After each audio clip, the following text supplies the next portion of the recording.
Olá, recebemos hoje aqui no nosso estúdio a delegada Karen Nascimento, responsável pela Delegacia Especializada no Atendimento à Mulher, a DEAN. Obrigada por aceitar o nosso convite, delegada. Eu que agradeço, Bruno. A violência contra a mulher ela é uma realidade para 1/3 das brasileiras. Recentemente, a gente tem visto em vários casos horríveis, em diversos lugares do país. Em nível de ocorrência, qual é a forma de violência mais comum sofrida pelas mulheres aqui da cidade? É o crime de ameaça. O crime mais registrado é o crime de ameaça. Principalmente ameaça de morte. E quem costuma ser o agressor? Como é que é o perfil dessa pessoa? Os agressores, normalmente, eles são os companheiros. Quando a mulher vai romper o relacionamento, geralmente não é aceito. E aí, mais o perfil são companheiros, ex-companheiros, ex-marido, ex-namorado. Mas também existe um índice de filhos que estão envolvidos com drogas e também praticam crimes contra suas mães, infelizmente. E a lei do feminicídio, ela melhorou de alguma forma a situação da violência contra a mulher? Sim, porque veio uma qualificadora específica, para o crime de homicídio e ressalta a existência da violência contra a mulher e do homicídio das mulheres em razão da vítima ser mulher, de ser uma violência de gênero e também de ser uma violência doméstica e familiar. Então, com certeza, fez bastante diferença. Houve um crescimento de 123% nos relatos de estupro no Brasil. A violência está crescendo ou esse dado é resultado do crescimento da rede de assistência às mulheres, das denúncias, de fato? Acredito que seja resultado das denúncias, porque o crime de estupro é um dos crimes que existe mais o silêncio das vítimas. Porque é um crime onde a intimidade da vítima é muito atingida, Então, muitas vítimas preferem não denunciar, sofrerem caladas, para, de certa forma, não se expor.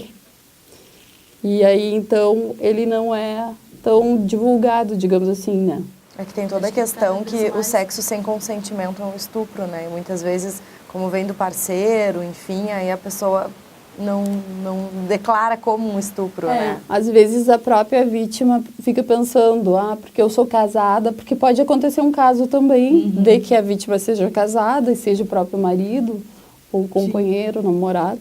Mas no momento que a vítima não consente e existe violência ou grave ameaça para a prática de uma relação sexual, é estupro.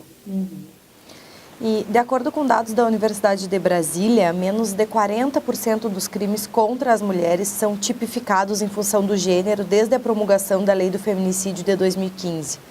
O que falta para melhorar esse índice?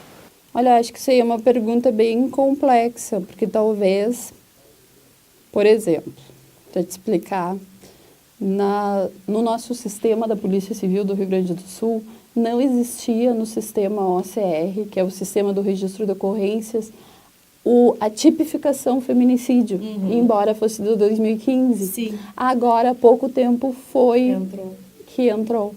Então, não sei, talvez, como isso aí é um índice nacional, talvez também exista isso nos outros estados. Até porque é uma lei recente, A alteração se dá então, gradativamente. Gradativamente vão se adaptando, as polícias e as instituições para que seja melhor enquadrado. Acredito que seja isso. O número de medidas protetivas emitidas pela Justiça cresce anualmente.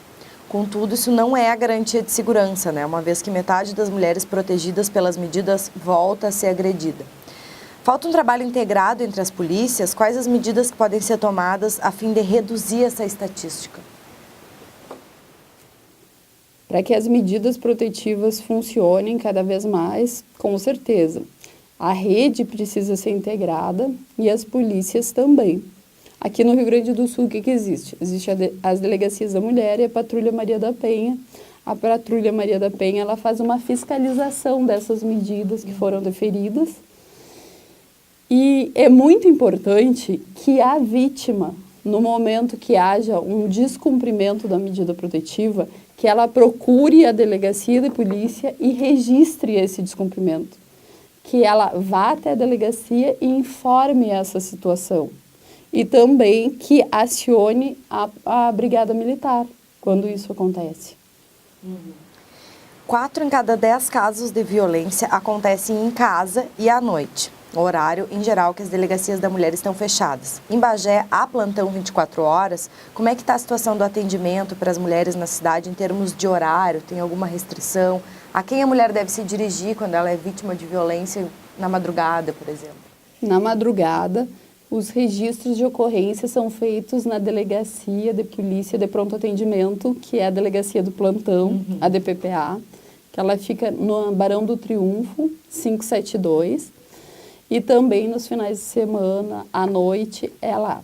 Porque, infelizmente, ainda não temos plantão 24 horas na Delegacia da Mulher. Existe uma previsão agora na Lei Maria da Penha que trouxe essa previsão das delegacias da mulher ter plantão 24 horas. Mas para que isso ocorra, essa previsão legislativa, é preciso que as polícias tenham estrutura, né? Tenham estrutura para implementar esse plantão. Com certeza seria muito melhor. Mas para vocês terem uma ideia, quando o cartório da mulher funcionava na primeira delegacia de polícia, havia 5 cartórios, 5 escrivãs fazendo os inquéritos que eram de violência doméstica. Atualmente nós temos funcionando 2 cartórios, com 2 policiais. Então, assim, o número é bem expressivo e houve a redução. Então, é preciso que haja uma estrutura. Tanto estrutura de equipamentos, mas principalmente uma estrutura humana, né? E para o plantão, isso aí é super necessário. O que acontece? Como que funciona aqui em Bagé? Na Delegacia da Mulher, o horário é de segunda a sexta-feira, para registro de ocorrência, das 8h30 às 11h e à tarde, da 1h30 às 5h. Fora desses horários e nos finais de semana, é na DPPA, que são feitos esses registros. Mas, assim, é super importante também que as vítimas saibam o seguinte: se elas fazem o registro de ocorrência na DPPA, depois elas se dirigem à delegacia da mulher. Porque, às vezes, a vítima, o que a vítima pensa? Eu já fui à delegacia, já registrei a ocorrência. Ela vai lá na delegacia, na DPPA, registra a ocorrência e pensa, já registrei a ocorrência, mas a situação continua difícil, o agressor continua incomodando, né? E ela não vai à delegacia da mulher. Então, é importante que ela vá à delegacia da mulher e que ela nos dê esse feedback, que ela nos diga o que está acontecendo, a situação que ela está passando, se ela está passando risco. É necessário que ela venha à delegacia da mulher, sim. Para vocês terem uma ideia, nós temos 2.000 procedimentos em andamento. Então, a vítima que está passando por aquele momento difícil, que ela está passando risco, que está sendo perturbada e que ela sabe o tamanho do problema que ela está atravessando, é preciso sim que ela vá à delegacia e que ela nos procure. E uma das reclamações das mulheres é sobre a forma como elas são tratadas nas delegacias. Sim. Como é que funciona ou deveria funcionar a preparação do agente para lidar com situações como essa? Na verdade, a pessoa que atende uma vítima de violência doméstica, eu diria até uma pessoa, um policial que atende qualquer situação de violência ou do crime que seja atendimento da vítima, a pessoa precisa saber escutar, né? Na violência doméstica é preciso que que o policial não tenha preconceitos e saiba escutar e não julgar a vítima. Não tem que julgar a vítima se ela registrou a ocorrência, retornou o relacionamento e novamente ela está registrando outra ocorrência. Por quê? Porque o ciclo, a violência, ela tem um ciclo, a violência doméstica. A vítima registra uma ocorrência, ela quer terminar com aquele relacionamento e o que o agressor faz? Ele promete que ele vai melhorar, que ele não vai fazer mais aquilo, pede perdão e ela acredita. Por que ela acredita? Porque na violência doméstica o agressor é a pessoa que ela ama. É a pessoa que deveria cuidar dela. Existe um sentimento envolvido. Existe um sentimento. Não é como um outro tipo de violência onde o agressor é uma pessoa estranha. Desconhecido. Na verdade, a vítima reluta muito até ir à delegacia. E quando ela vai, ela não tem que ser julgada. Ela tem que ser ouvida e tem que ser ajudada.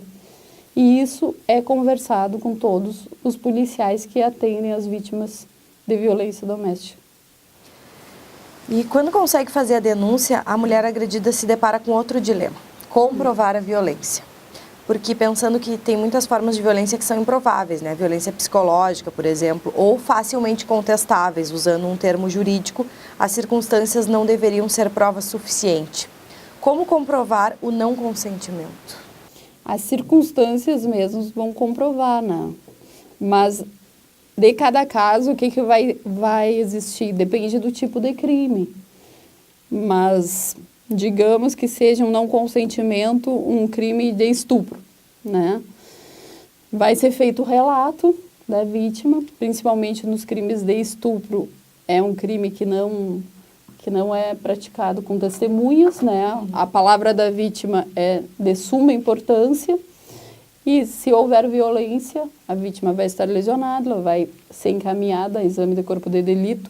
É muito importante que as vítimas, após serem vítimas de um crime de estupro, que elas procurem imediatamente a delegacia de polícia, não tomem banho, porque falando nessa prova do crime, a prova do crime de estupro, ela tem que ser feita assim, em seguida que o crime aconteceu. Sem tomar banho, a vítima procure a delegacia vai encaminhar essa vítima para exame de corpo de delito. O exame de corpo de delito vai ser feito pelo médico legista, no IGP, e aí vai detectar a materialidade do crime, a prova que você está falando aí. Só que é preciso que seja imediatamente. E também a vítima será encaminhada para atendimento no SAIS, para tomar a medicação devida nos crimes de estupro. Recentemente aconteceram casos que a mulher foi assassinada e o principal suspeito é o marido, como o caso dessa advogada em Curitiba, né, onde ela pediu ajuda, pediu socorro, existem relatos, existem imagens e ela não foi ouvida, né? Os vizinhos ouviram os gritos, mas na verdade não interviram, né? Aquela história de briga de marido e mulher, não se mete a colher, né? No mínimo teriam que chamar a polícia. A polícia. Sim. A gente, dentro disso, a gente pode dizer, sim, que a sociedade brasileira é permissiva quando se trata de violência contra a mulher? Que às vezes finge que não viu, que não ouviu, sim, que não sabe? Acontece.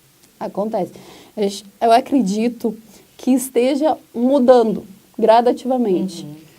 Inclusive, a Lei Maria da Penha fez agora, dia 7, 12 anos. Então, isso vem, uma mudança de cultura que vai sendo feita aos poucos, né? A gente pode dizer que é uma lei nova, né? Pode-se dizer que é uma lei nova e aos poucos isso vem mudando. Só que isso é de muito tempo, né? É de muito tempo essa cultura machista, onde a mulher era posse do homem e ele poderia fazer com ela o que quisesse. E também ninguém se intrometia, né? Eu acho que isso aí vem mudando, mas ainda existe. Cada vez mais nós precisamos trabalhar e dizer que em briga de marido e mulher, sim, nós devemos meter a colher para ajudar a mulher a sair dessas situações. Nesse caso mesmo da advogada, era um prédio, né? Então tinham vários apartamentos com várias pessoas. Foi num horário onde as pessoas costumam estar em casa, foi na madrugada. Então, de repente, foi muita gente que se omitiu, né, de prestar aquele socorro e tentar evitar, talvez, que o pior acontecesse. Com certeza. Infelizmente. Nesses casos hediondos também aconteceu aqui em Bagé, né, há pouco tempo, o caso da Darlene Pires. Como é que foi trabalhar na investigação desse feminicídio? O que mais te intrigou nesse caso? Esse caso foi um caso bastante marcante, que nos emocionou bastante, que nós fizemos todos juntos, iniciamos a fazer a investigação. A investigação iniciou na 2ª Delegacia de Polícia, para onde havia ido a ocorrência do desaparecimento. E quando foi detectado que era um feminicídio, passou para a Delegacia da Mulher. E realmente, uma das coisas que nós vimos, a frieza do autor, que inicialmente fez um registro de desaparecimento da companheira e depois dele ter cometido o crime, ele retornou para casa onde ele morava com ela, com os filhos dela. E extremamente frio, porque negando e sustentando uma versão fantasiosa, né? Que ela teria desaparecido pegado uma carona. Extremamente frio. Uma das coisas também que chamou a atenção é que acontece muito nos casos de feminicídio de que as vítimas nunca registraram ocorrência contra os autores. Então, para ver como existe muita violência contra a mulher que as vítimas ainda não registram. Porque no caso da Darlene, ela não tinha registrado nenhuma ocorrência contra ele. E as testemunhas afirmam que acontecia, né? Exatamente. E como é que é a questão quando muitas vezes a mulher chega na delegacia, registra a ocorrência, entra a questão da medida protetiva, mas muitas vezes o agressor, ele convence a mulher a retirar, né, a queixa contra ele. Como é que funciona isso quando ela chega na delegacia? Vocês muitas vezes vendo, né, que tem toda uma questão de sentimento, de repente tentam fazer a parte de vocês de fazer ela manter. Como é que funciona esse processo? Sim. Nós conversamos com a vítima, né? Conversamos com ela, porque existem crimes em que ela pode realmente voltar atrás, como, por exemplo, o crime de ameaça, que é mediante representação da ofendida para que ele seja processado e que ela pode se retratar. Mas nós conversamos, e também no crime de estupro, mas nós conversamos com ela dizendo que se realmente aquela ali é a vontade dela, né, para que ela reflita. Mas claro que está no livre-arbítrio, na vontade da vítima, porque muitas vezes o que acontece é aquilo ali que nós conversamos, né? A vítima quer dar uma segunda chance para aquela pessoa, porque às vezes elas registram a ocorrência, mas elas estão super em dúvida no sentido de que elas dizem, mas ele é uma pessoa boa, eu gosto dele, só gostaria que ele não agisse dessa forma, que me tratasse melhor, que não me agredisse com palavras. Porque a violência doméstica, ela começa com agressão com palavras, com injúrias, com xingamentos. E isso aí tudo vai aumentando gradativamente. Para um empurrão, que é vias de fato, para uma lesão corporal, e assim vai.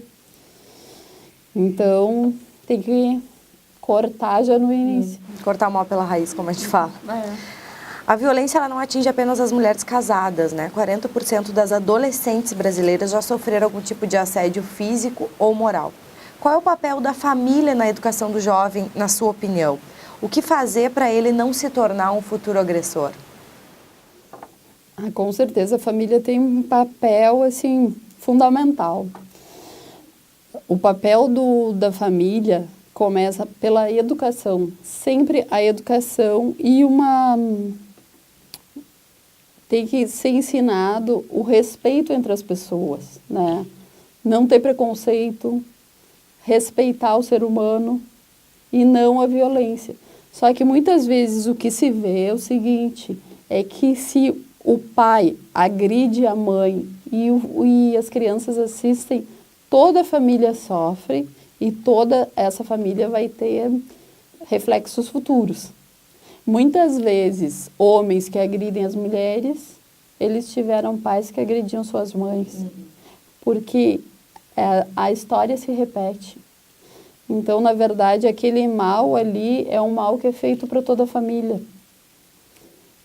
Então, com certeza, assim, a família tem um papel fundamental. E eu diria que a família tem, e muitas vezes a família não cumpre esse papel, e a escola também tem.